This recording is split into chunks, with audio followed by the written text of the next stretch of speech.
You're all seeing this, right? I've been seeing this the whole week. It's classic. It's so classic. It's such classic bandwagon bullshit. I've seen this done over and over in business where our competitors would run counter ads sometimes to knock off a client that happens to be pretty strong in a particular product, a particular service.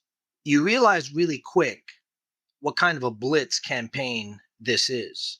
So I'm going to take what I know in the corporate world in terms of marketing and advertising and smearing and going against our competitors to show you what's exactly happening. So this thing exists in the corporate world, but I'm seeing it carbon copied in politics, and it's called the bandwagon effect. It's pretty simple. In politics, the way it works is people start hearing that everyone is moving a certain way. This guy's winning, that guy is finished. The race is basically over. And everybody is told constantly that we've all made up our minds. And after people hear that shit enough, some people start to move to what they think has already been established. Back to the bandwagon effect. One of the most famous examples of this, and I had to look it up, was in 1948. President Harry Truman was supposed to lose the election in the United States. And the polls had Thomas Dewey winning. The media consensus was so strong that the Chicago Tribune at that time basically put in their header and printed, Dewey defeats Truman. But here's the catch though. Truman actually won, okay?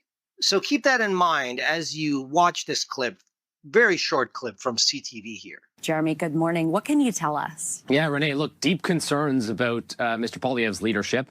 And as you've touched on, some believe he will not be leading this party into the next election. Those are some of the takeaways from conversations CTV News had with 17 members of the Conservative caucus. These people are being kept anonymous because they were able to speak freely about their beliefs. Okay, let's start it out. 17 unnamed, anonymous Conservative MPs with deep concerns about Pierre Poilievre. Support in the Atlantic has apparently cratered, and Pierre's just generally not liked. All these MPs are apparently worried they're going to lose their jobs. Who are they? We don't know.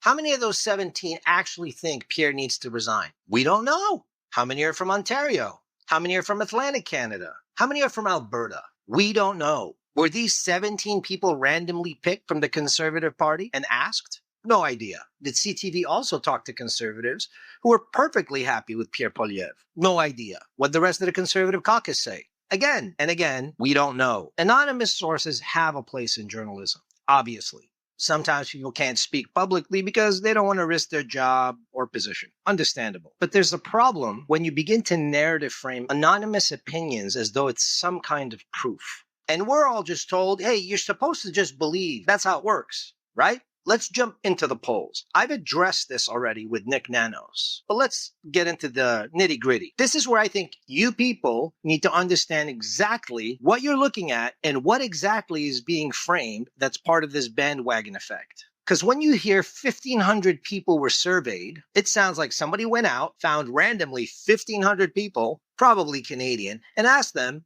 what they thought. But that's not necessarily what happened. Let's take Leger, for example. These people, these 1,500 people, are already part of Leger's online survey panel. They're not random. These are people that have subscribed to Leger to do these things. And then Leger adjusts the results afterward so that the group could better match Canadians on things like age, sex, and all that bullshit. Another polling, Abacus does the same thing. They also use their own online panels. Then they weigh the responses to better reflect the Canadian population with an algorithm that they think makes sense. I'm not saying polling is worthless. I didn't say that with Nick, and I'm not saying this now. But that's not the point here. The point is, this isn't the same thing as finding random people across the country and getting what they think. No, this is you going to a subgroup of subscribers that are part of your panel that are doing these surveys constantly. It's the same group of people. Even the pollsters tell you that. Just nobody reads it. These are online panels, not random people. And that matters. Let's say that that's okay. But that still doesn't magically prove that these people that are part of the panel think like everybody else across Canada. It just doesn't. That would be a much bigger assumption if you thought that they did. Then let's talk about Atlantic Canada. I'm going to go slowly here. CTV, which is known for being leftist or left-leaning in their reporting, says that in Atlantic Canada, conservative support is cratered. In Atlantic Canada, support for the Conservative Party, MPs we spoke with believe is cratered. Okay, let's look at the numbers that are underneath that statement. The Leger poll had 1,500 people that responded nationally. Sounds big. And this is the part that's so funny. But when you get to the Atlantic Canada numbers, are you ready for this? 86 people. 86. Same Leger poll. Conservatives are cratering in Atlantic Canada based on 86 people. Okay? Let's keep going. Because this is what I want all of you to see. We start with 1,500 Canadians. Sounds huge. Then we get to this big statement about Atlantic Canada, and we're talking about 86 decided respondents. But there's a difference between saying our Atlantic sample shows that liberals are way ahead and saying conservatives are cratered in Atlantic Canada. Those aren't the same thing. And then CTV brings back the Nanos poll. Remember the one that I had covered already? That I didn't get all the answers yet from Nick Nanos? We already dealt with that one. And you could find that in my timeline. Nick even responded to me, but he didn't answer all my questions. And then you got to take a step back. And you got to look at all this together.